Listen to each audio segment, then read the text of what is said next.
Anda telah mengunduh podcast yang dipaparkan oleh Pendeta Dr. Erastus Sabdono ini dari truth.id/voice. Selamat mendengarkan podcast ini. Shalom Bapak Ibu dan Saudara-saudara yang terkasih di dalam Tuhan. Kebenaran saat ini berjudul Temukan dan Selesaikan. Saudara-saudara, mari kita benar-benar serius memikirkan satu hal yang pasti akan kita alami, yaitu ketika kita menghadap Tuhan. Masalahnya adalah, apakah Bapak, Ibu, dan saya sudah menyelesaikan tugas yang Tuhan percayakan, ya, kepada Bapak, Ibu, dan saya, dan juga kepada setiap orang. Tuhan pasti menyediakan atau memberi tugas atau pekerjaan kepada masing-masing individu, khususnya kepada Bapak, Ibu, dan saya sebagai anak-anak Allah, di mana kita telah ditebus oleh darah Tuhan Yesus, dan semua kita menjadi anak-anak tebusan yang sama, menjadi pelayan atau hamba atau budak-budak atau hamba-hamba Tuhan Yesus. Pasti kita masing-masing ini memiliki tugas, ya. Namun banyak orang, ya, jangankan menyelesaikan tugas, tugasnya apa, ya, masih belum tahu. Mereka tidak melakukan tugas atau pekerjaan yang Allah percayakan kepadanya atau Allah sediakan baginya, karena tidak tahu tugasnya itu apa. Ini benar-benar sangat mengerikan, ya. Jangan kita memandang hal ini seperti hal yang remeh. Suatu saat nanti kita akan berada di hadapan tahta pengadilan dan gemetar ketakutan kalau kita tidak menyelesaikan tugas yang diberikan Tuhan kepada kita. Oleh sebab itu, sejak sekarang ini, sejak kita masih hidup di bumi ini, artinya sejak kita masih memiliki kesempatan, kita harus menemukan tugas bagian kita. Pekerjaan yang dipercayakan Allah kepada kita masing-masing secara pribadi, yang tentu saja tidak sama dengan tugas yang Allah berikan kepada yang lain. Jadi setiap kita pasti memiliki pekerjaan, tugas, misi yang khusus, ya. Dan itu harus kita temukan. Masalahnya Bapak Ibu, mengapa orang tidak mengetahui tugas yang dipercayakan kepadanya? Banyak penyebabnya. Di antaranya orang sibuk dengan persoalan hidupnya sendiri karena tidak mengerti tujuan hidup ini. Jadi kalau seseorang tidak mengerti alasan untuk apa dia hidup, ia tidak akan mungkin bersentuhan, berinteraksi, dan bergaul serta berjalan dengan Allah. Orang-orang seperti ini pasti memiliki hidup yang sama dengan anak-anak dunia, yang adalah anak-anak yang diasuh oleh kuasa gelap atau anak-anak setan yang dipersiapkan untuk menuju kegelapan abadi. Memang mereka bukan orang biadab, bukan orang-orang jahat. Mereka bisa merupakan orang-orang yang kelihatannya baik-baik, santun, taat hukum, menjadi warga negara yang baik di mata dunia.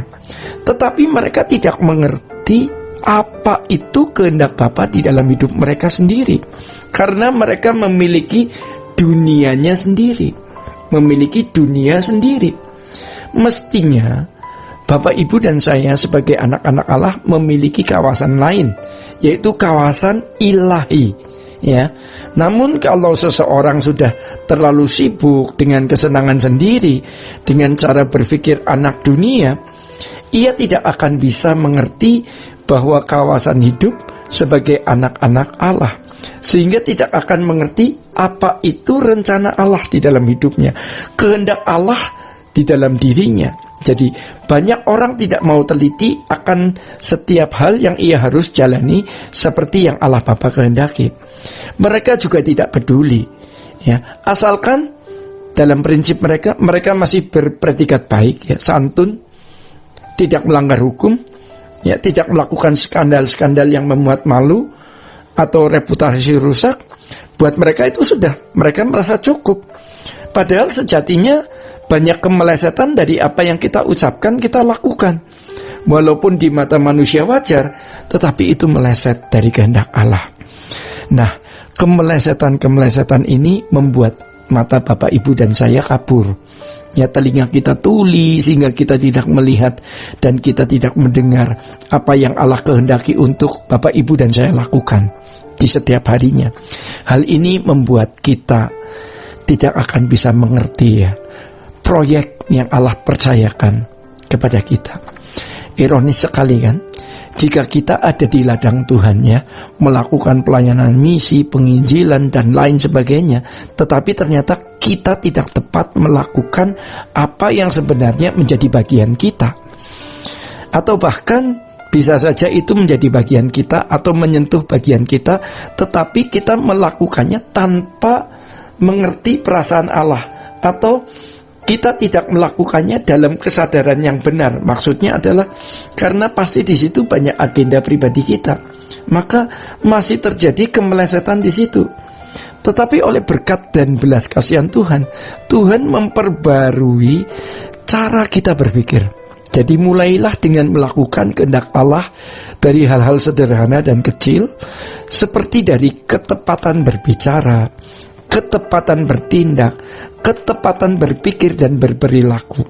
Dari hal itu jangan muluk-muluk ya. Di situ terbangun kesucian, di mana kesucian itu sebenarnya sangat natural dan praktis. Bapak Ibu, dari situlah kesempurnaan tergambar di dalam hidup kita.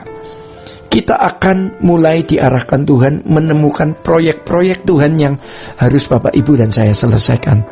Jadi kita akan dipercayai menerima pekerjaan Tuhan kalau kita ya sudah benar-benar setiap hari hidup kudus.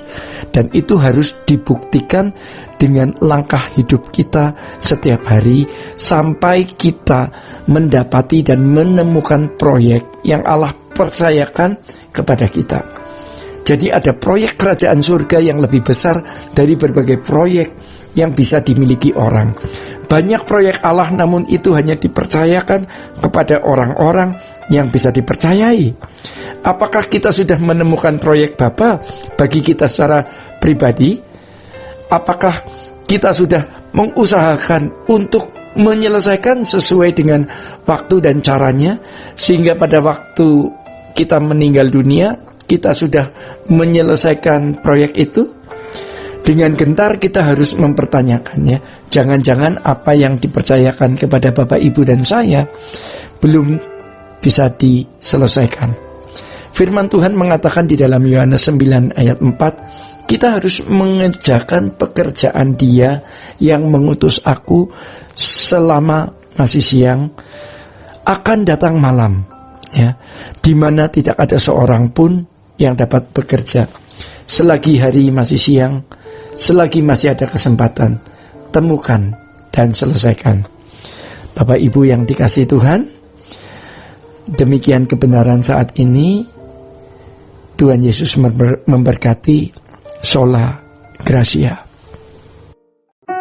Untuk berlangganan renungan harian dalam bentuk cetak, silakan hubungi Truth Literatur di nomor telepon 0878 7870 7000. Untuk mendapatkan CD khotbah, MP3 renungan Truth, dan CD album lagu produksi Sola Gracia, Anda dapat menghubungi di hari dan jam kerja di nomor telepon 021 638 60953. Tuhan Yesus memberkati.